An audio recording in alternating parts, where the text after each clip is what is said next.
This Christmas, unlock a new digital world with 50% off selected smartphones from Digicel. Includes a 30-day Prime bundle to enjoy all your favorite Digicel apps. Buy the DL3 Pro for $9,750, the DL3 Pro Plus for $13,750, or Samsung A03 for $26,000. Get it for yourself or gift it to someone you love. Visit a Digicel store today. Digicel, better together this Christmas.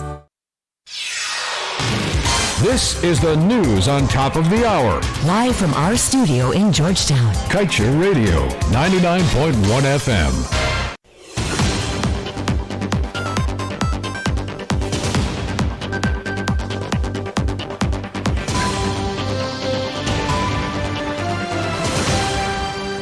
Good evening. Welcome to this evening's newscast in Kaieteur Radio. I'm Kevin Smith. Let's get to the news in detail.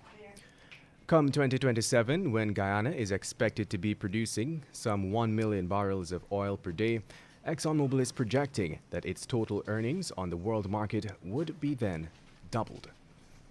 The announcements were made on Wednesday last when the company disclosed some of its corporate plans up to 2027, including a slashing of its overall capital expenditure from a pre-pandemic target of $35 billion annually to between $20 and $25 billion through to 2027. The plans, ExxonMobil said, position the company to double earnings and cash flow by 2027 versus 2019. It was noted that to date in 2021, the company has repaid $11 billion in debt and expects to be comfortably within the range of its targeted debt to capital ratio of 20 to 25% by year end. In other news, Chairman of the Public Accounts Committee, German Figuera, said that the government's constant request for additional funding to complete major projects is a key indicator of mismanagement and possible corruption. Figuera highlighted his concerns over recent media reports where Minister of Public Works Juan Edgell said that more monies will be required to complete the Sheriff Mandela Road expansion project. He reminded that this project is being funded through the Inter-American Development Bank loan agreement that was signed by the incumbent administration in June of 2012. Some $66.2 million was granted by the International Bank to the government. He pointed out that the project is now overdue by more than 2 years and has already exceeded its initial budget. In addition to this, the chairman flagged the substandard works being produced by contractors despite receiving huge sums,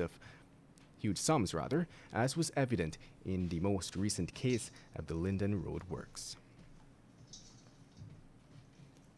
And moving on. If Omicron, the new variant of COVID-19, triggers more lockdowns or restrictions worldwide, Rystad Energy predicts that it could cost the global oil market as much as 2.9 million barrels per day of demand in the first quarter of 2022. This would bring total expected demand down from 98.6 million barrels per day to 95.7 million.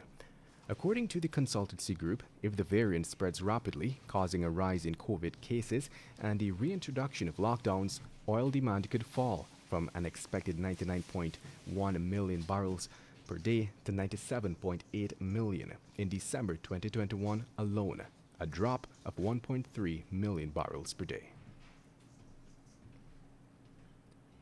In other news, the Ministry of Public Works will be spending some $136 million for 800 kilometers of road currently being constructed within the Lima Sands community on the Essequibo coast.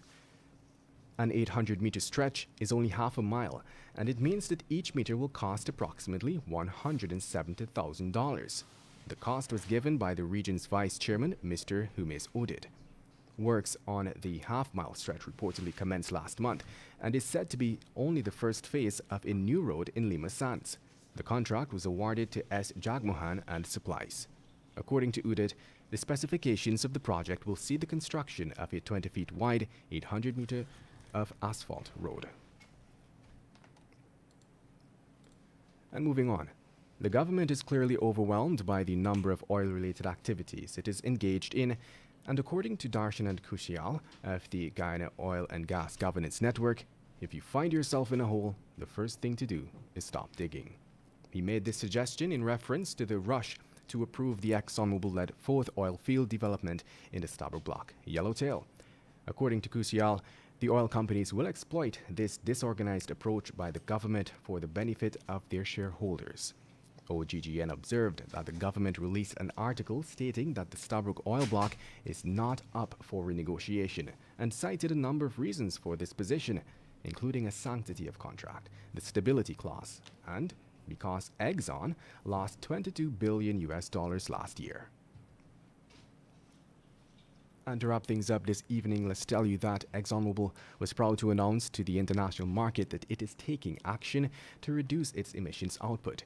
To achieve this, through 2027, the company said it has committed $15 billion in investments that will ensure a balance between projects to reduce greenhouse gas emissions from existing operations and increased investments in its low-carbon solutions business. But even as Exxon says it has set aside a sizable sum to lower emissions output, it has neglected to highlight that it is pumping over $45 billion into massive fossil fuel projects during the same period. These projects are part of the oil-rich Stabroek Block, being led by its affiliate, Esso. They include the Liza Phase 1 project, the Liza Phase 2, Payara, Yellowtail, and 2 more projects similar to the size of Payara. And with that, we've come to the end of this evening's newscast. I'm Kevin Smith. Thank you for listening. Want value for your advertising dollar? Then place your ads on Kaieteur Radio's newscasts. Streamed live on 6 different mediums, reaching hundreds